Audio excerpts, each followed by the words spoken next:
বনি ইসরাইল কারা? কোরআনে কেন এতবার তাদের কথা বলা হয়েছে? আর ইসরাইল নামটা কোথা থেকে এলো? আজকের গল্পটা শুনলে আপনার ঈমান আরও মজবুত হবে ইনশাআল্লাহ। চলুন শুরু করি।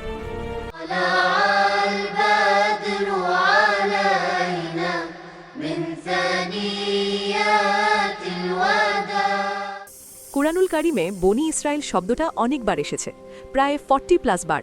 এরা কারা? সহজ কথায়, বনি ইসরাইল মানে ইসরায়েলের সন্তান বা বংশধর।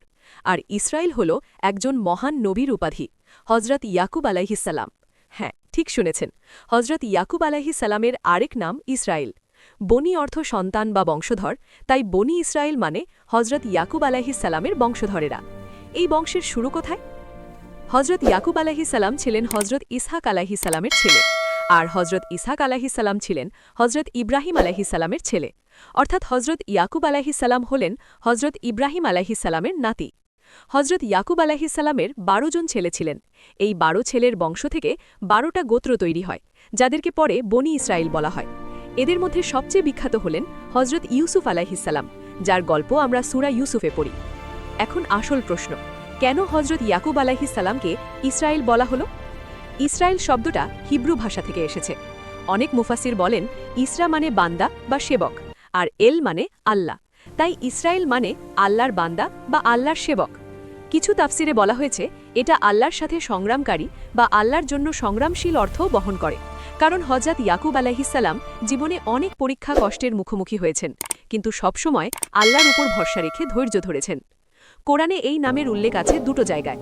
সূরা আল ইমরান আয়াত 93, এখানে বলা হয়েছে যে তাওরাত নাজিল হওয়ার আগে বনি ইসরায়েলের জন্য সব খাবার হালাল ছিল। শুধু ইসরায়েল অর্থাৎ ইয়াকুব আলাইহিসসালাম নিজের জন্য কিছু জিনিস হারাম করে নিয়েছিলেন, যেমন উটের গোশত বা দুধ, অসুখের কারণে মানত করে। এটা দেখায় আল্লাহর নেয়ামতের কথা।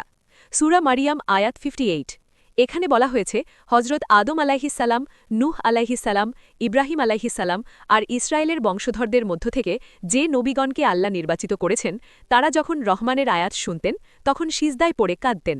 এটা তাদের ঈমানের গভীরতা দেখায়। ভাই বোনেরা, এই গল্প থেকে আমরা কি শিখলাম?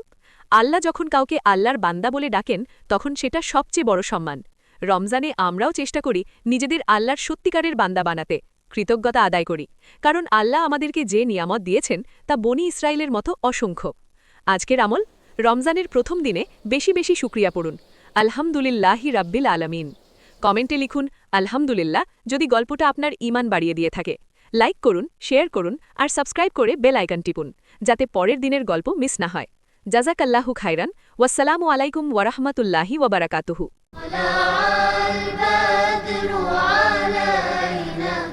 من ثنيات